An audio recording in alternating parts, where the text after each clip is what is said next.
내 아들아 나의 법을 잊어버리지 말고 내 마음으로 나의 명령을 지키라. 그러면 그것이 장수하여 많은 해를 누리게 하며 평강을 더하게 하리라. 인자와 진리가 내게서 떠나지 말게 하고 그것을 내 목에 메어 내 마음판에 새기라. 내가 하나님과 사람 앞에서 은총과 귀중히 여김을 받으리라. 너는 마음을 다하여 여호와를 신뢰하고 내 명철을 의지하지 말라.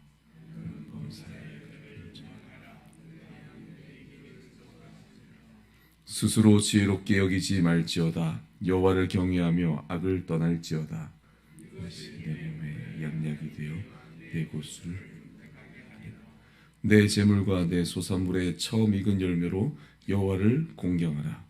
그리하면 내 창고가 가득히 차고 내 포도즙 틀에 새 포도즙이 넘치리라. 아멘. 네, 오늘 잠언 3장의 말씀은 이 전반부의 말씀은 내 아들에게 전하는 바로 그런 말로 12절까지 원래 6개의 그 훈계 단원을 가집니다. 그래서 오늘 본문이 바로 이 10절까지는 5개 훈계를 담고 있는 것이 바로 오늘의 잠언입니다. 이 각 단어는 보면 이 잠언의 핵심 단어인 바로 이 지혜를 행하라 라는 그런 당부와 그렇게 해야 될 근거들을 가지고 있다는 것이죠. 대체로 이 호소는 우리 삶의 아주 기본적이며 모든 부분에서 여호와를 경외하라, 바로 여호와를 경외하며 살도록 저자는 조언을 하고 있습니다. 오늘 본문으로 이제 자세히 들어가 보시면 1절에 내 아들아 나의 법 그리고 내 마음으로 나의 명령을 지키라 라고 말합니다. 이 저자가 말 그대로 아비의 명령, 아비의 그 법을 바로 잊어버리지 말고 지키라 라고 당부합니다. 그러면서 그 이유이자 목적을 먼저 밝히죠. 그리하면 이 1, 2절의 말씀과 같이 동일하게 계속 그리하면 이렇게 반복이 됩니다. 물론 7, 8절에는 그리하면이라는 단어는 따로 있지 아니하지만 맥락상 동일하게 그리하면의 의미를 가지고 있다는 것이죠.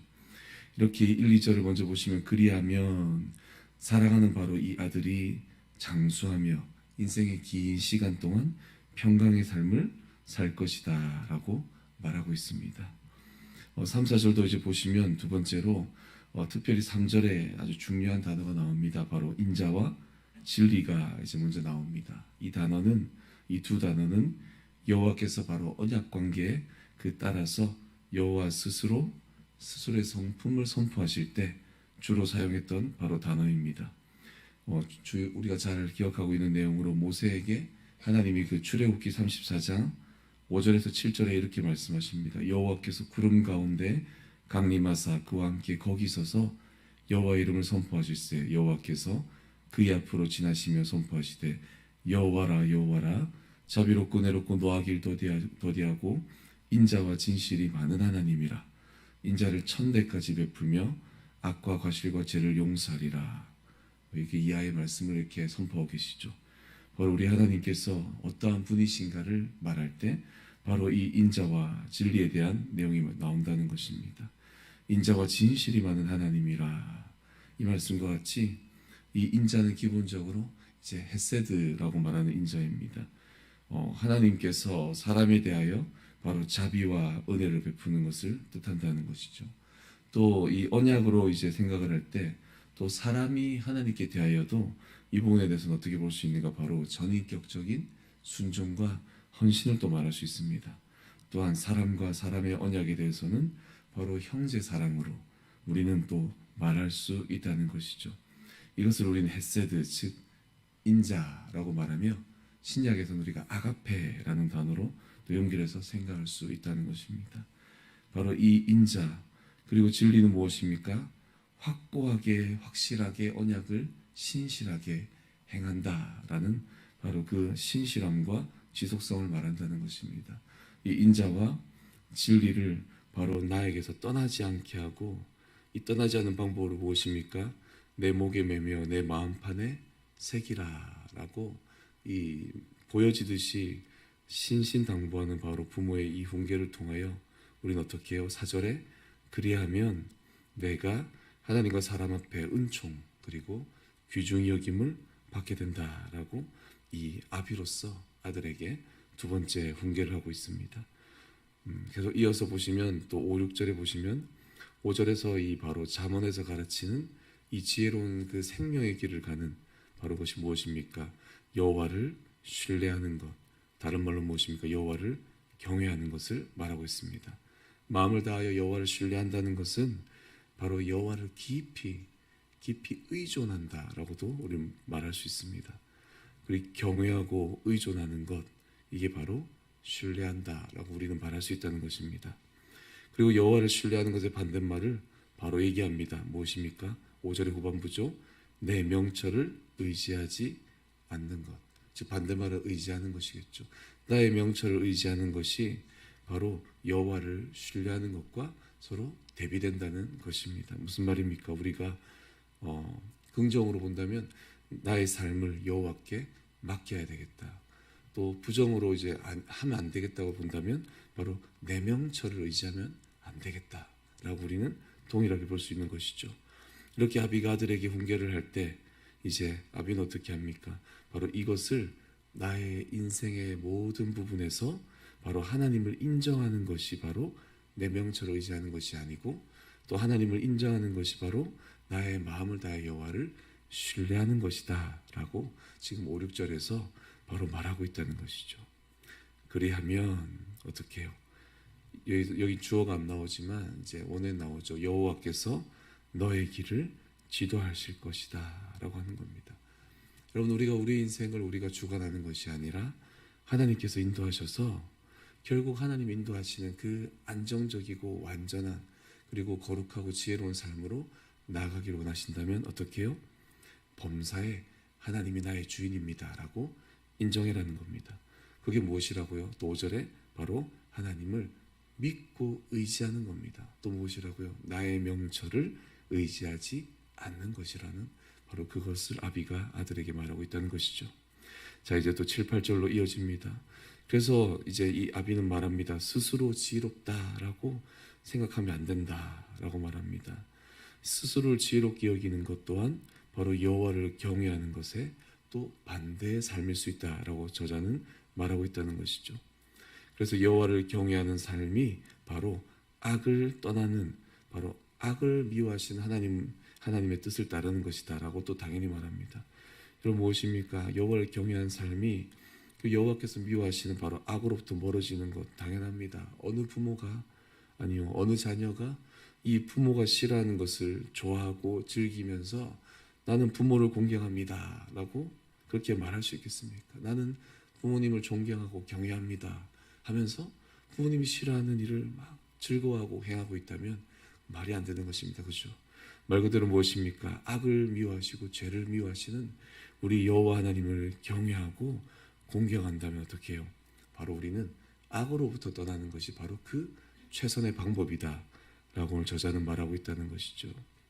그래서 부모를 경외하는 자녀답게 우리는 부모를 위하여 부모를 경외하는 마음으로 우리는 가장 먼저 죄를 떠나야 할 것입니다. 이제 5번째로 90절의 말씀이 이어집니다. 그러므로 이제 저자는 또 이렇게 말합니다. 내 재물과 내 소산물의 처음 익은 열매로 여호와를 공경하라 라고 말합니다. 아들에게 이 여호와를 경외하는 즉 이 아들로서 아비에게 대하여는 이 공경함을 드러내는 바로 실제적인 권면을 가르치고 있다는 것입니다. 여러분, 하나님께 처음 열매를 드린다는 것, 이것은 무엇을 의미합니까? 바로 내가 가진 모든 것이 바로 여호와 하나님의 것입니다. 나는 그 표현에 가장 적절하고 최선의 표현이 무엇입니까? 첫 소산물을 바로 드리는 것이죠. 여러분도 그런 경험하셨을 겁니다. 처음 첫 직장 가졌을 때 그 첫 월급을 그죠? 주님께 오롯이 올려드렸던 그걸 통해서 어떻게 합니까? 내 직장은 주님 것입니다. 또 내 인생 주님 것입니다. 아니면 또 뭡니까? 이 직장 주님이 주셨습니다. 내 인생의 주인을 선포하는 거죠. 앞서 말씀드렸던 6절에 너의 범사에 그를 인정하라 이 말과 이어지죠.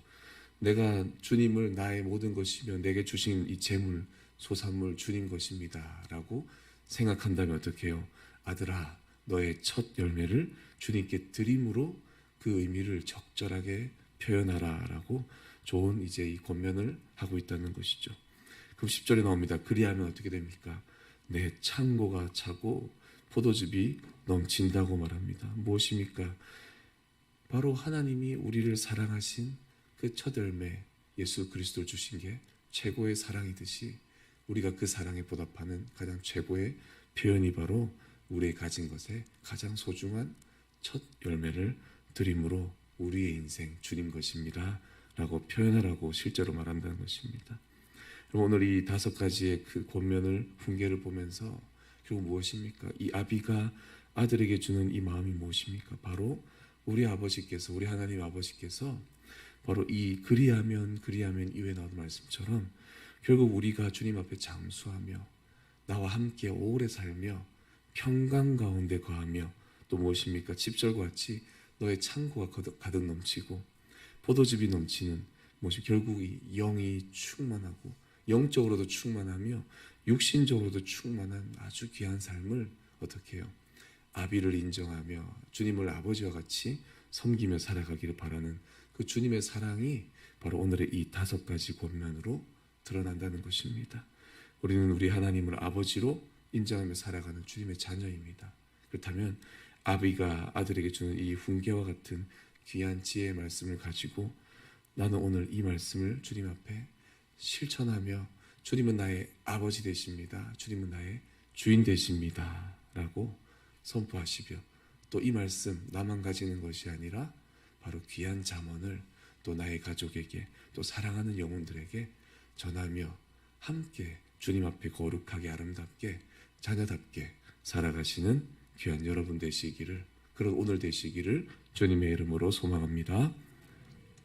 주님 감사합니다. 아버지, 우리에게 잠언을 주시고 우리에게 이 아비의 마음, 아버지의 귀한 마음, 또 우리에게 가장 소중한 것이 무엇인가 생각할 때 주님을 우리의 주인으로 삼으며 주님 우리의 아버지로 삼으며 주님 주시는 그 지혜를 단단히 붙잡으며 살아가는 것임을 주님 우리가 고백합니다. 아버지, 오늘 하루 주님 앞에 지혜로 충만케 하시고 은혜로 충만케 하시사 주님을 아름답게 섬기며 최선을 다하여 섬기며 살아가는 귀한 심령 인생들 되게 역사하여 주시옵소서. 주님께 모든 것을 맡겨드리옵고 감사드리오며 예수님의 이름으로 기도드리옵나이다. 아멘. 하늘에 계신 우리 아버지여, 이름이 거룩히 여김을 받으시오며 나라가 임하시오며 뜻이 하늘에서 이루어진 것 같이 땅에서도 이루어지이다. 오늘날 우리에게 일용할 양식을 주시옵고 우리가 우리에게 죄 지은 자를 사하여 준 것 같이 우리 죄를 사하여 주시옵고 우리를 시험에 들게 하지 마시옵고 다만 악에서 구하시옵소서. 나라와 권세와 영광이 아버지께 영원히 있사옵나이다. 아멘.